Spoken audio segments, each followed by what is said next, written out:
दूर गांव में राघव नाम का मछुआरा रहता था। राघव दिन भर तालाब से मछली पकड़ कर लाता और बेचता, पर कोई भी राघव से मछली नहीं खरीदता था। ऐसे ही राघव को सुबह से शाम हो जाती थी, पर उसकी एक भी मछली नहीं बिकती थी। आज भी एक भी मछली नहीं बिकी।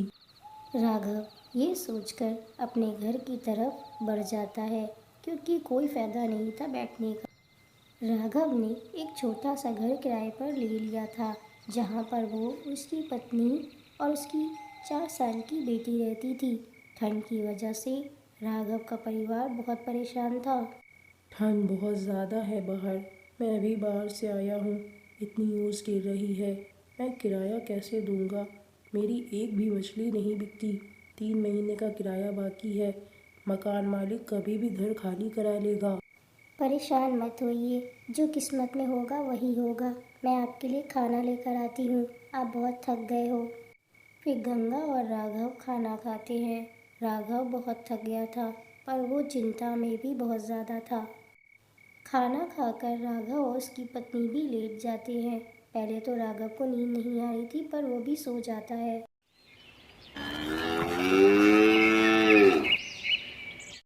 अगली सुबह बहुत ज़्यादा ठंड थी, पर राघव ने कुछ नहीं सोचा।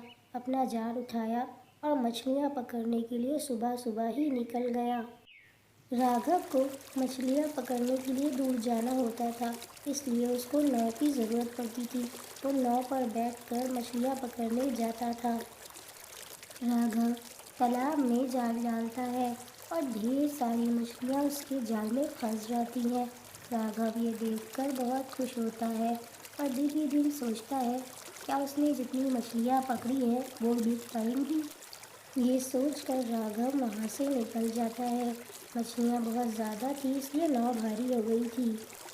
राघव रास्ते में पूरे गांव में आवाज़ लगाता जाता है, पर कोई भी उसकी मछलियाँ खरीदने बाहर नहीं आता, क्योंकि ठंड बहुत ज़्यादा थी। उस गांव में राघव अकेला नहीं था, बल्कि और लोग थे जिनका सामान कोई नहीं खरीद रहा था, क्योंकि ठंड ज़्यादा पड़ रही थी। फिर एक औरत राघव की दुकान पर आती। अरे राघव भैया, एक मछली पैक कर दो, बिना कांटे वाली देना मुझे। भाभी, बिना कांटे वाली मछली तो नहीं है, पर कांटे वाली ले लो। मैं भी पकड़ कर लाया हूँ। बिल्कुल ताज़ी मछली है और अच्छी है। इसीलिए राघव भैया तुम्हारी कोई मछली नहीं बिकती। तुम्हारी दुकान में कुछ होता ही नहीं है। इतनी सर्दी में आई थी मछली लेने, चलो कहीं और से ले लूँगी। वीना ने भी राघव की मछली नहीं ली और राघव दुकान खोले बैठा रहा, पर एक भी मछली नहीं बिकी। सब लोग दुकान बंद कर चले गए। इधर राघव की पत्नी और बेटी घर में अकेली होती है। वो सब्जी लेकर आती है, तभी मकान मालिक किराया लेने आता है। किराया ना होने की वजह से वो घर में ताला लगा देता है और उनको घर से बाहर खड़ा कर देता है। गंगा, तेरे पति ने 3 महीने से किराया नहीं दिया है। 3 महीने का किराया 6,000 रुपया हो गया है। अब मैं इस घर में ताला लगा रहा हूँ और इस घर में जितना सामान है वो अब से मेरा हुआ। अब तुम लोग यहाँ से जाओ। पर भैया, इतनी सर्दी में हम लोग कहाँ जाएंगे? हमें थोड़ा वक्त दीजिए, हम आपके पैसे दे देंगे, पर जब तक हमें इस घर में आप रहने दीजिए। तुम लोग कहीं भी जाओ, मुझे उससे कोई मतलब नहीं। जब पैसा देना तब किराए पे घर लेना। अभी मैं जा रहा हूँ और अपने पति को बता देना। ये कहकर मकान मालिक अपने घर की चाबी लेकर वहाँ से चला गया। गंगा और उसकी बेटी बाहर खड़े थे। ठंड बहुत ज़्यादा हो रही थी, जिसकी वजह से गंगा अपनी बेटी को लेकर घर के बाहर ही बैठ जाती है और राघव का इंतज़ार करने लगती है। उसे पता था राघव शाम को ही आएगा।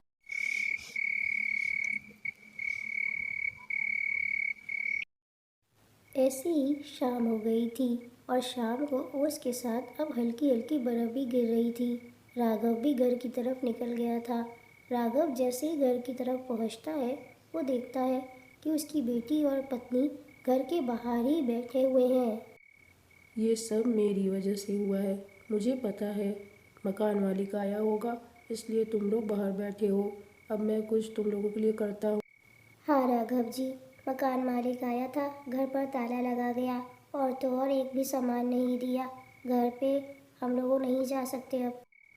तुम फिक्र मत करो गंगा, हम लोग कुछ ना कुछ कर लेंगे, पर आज रात तो बितानी पड़ेगी। मैं किसी से मदद मांगता हूँ, ओढ़ने के लिए कुछ लेकर आता हूँ। फिर राघव सबके घरों में जाकर खटखटाता है, मदद मांगता है, पर किसी ने भी उसकी मदद नहीं की और ना ओढ़ने के लिए कुछ दिया।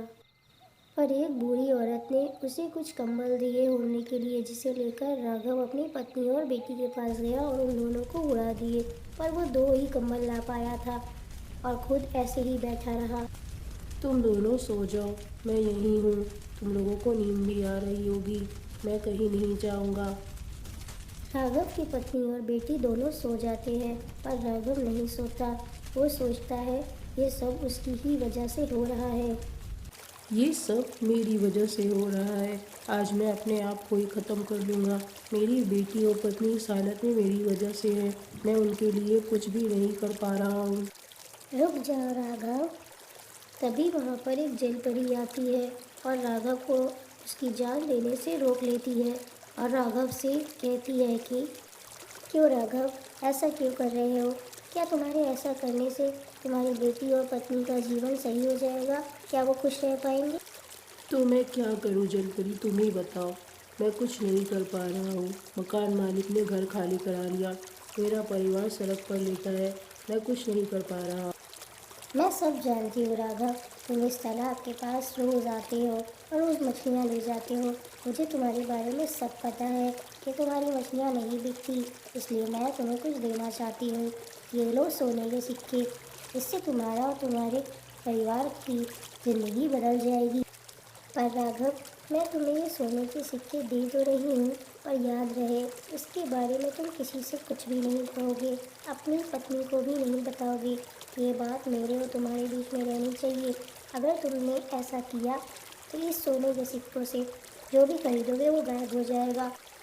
आप बेफिक्र रहिए जलपरी जी, मैं इसके बारे में कभी किसी से कुछ भी नहीं कहूँगा। आपका धन्यवाद। धन्यवाद की कोई बात नहीं, ये तो मेरा फ़र्ज़ था।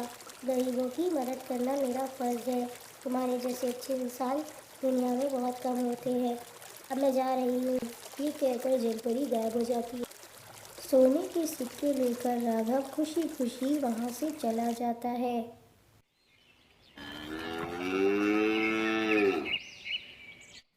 अगली सुबह राघव ने एक छोटा सा घर भी खरीद लिया।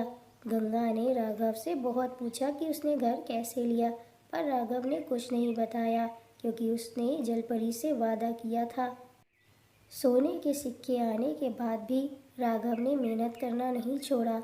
वो रोज़ दुकान खोलता था और इस बार राघव की दुकान में भीड़ भी लगती थी।